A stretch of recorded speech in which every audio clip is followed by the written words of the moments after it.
Die sonskynkus van Suid-Afrika. Die streek is 'n kletsing tussen vars en soutwater, grasvlaktes, rivierwoude en duineveld. Om hierdie paradys van 'n plek te ervaar, het ons en 'n paar vriende op die Kleine Monde Wes Canoe Trail uitgevaar.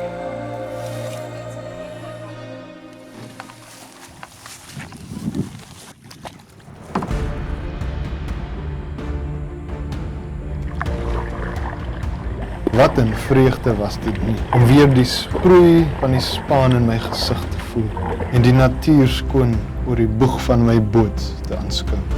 Onderweg sien ons talle voëls wat die plek 'n woning gemaak het.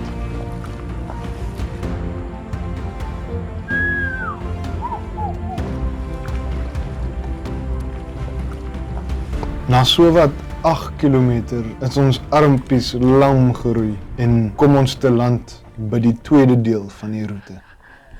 'n Wandelpad deur die bosveld van die Nyala-vallei Natuurreservaat. Vir 'n stapper soos ek was dit lekker om weer bietjie op die vasteland te wees. Ek was net spyt ek het nie my stewels saamgebring nie. Ons eindpunt is die Lily Pad Hut.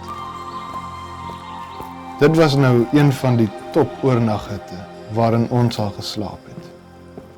Ons het lekker uitgespan, gekuier, geëet en geslaap.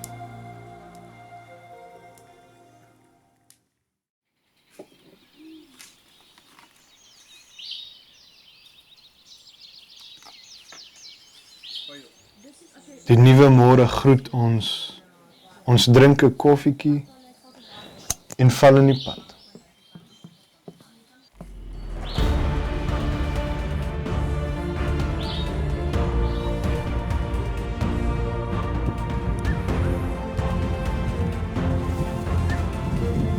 Kort voor lank kry ons weer ons canoes en begin ons weer water trek met die spaan. Dit was 'n prentjie mooi dag op die water gewees.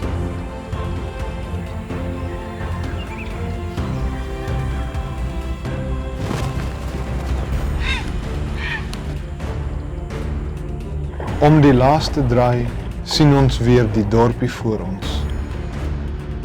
En in 'n oomblik is ons avontuur verby. Sjoe, maar was dit nie een vir die boeke nie. Fluit, my storie is uit.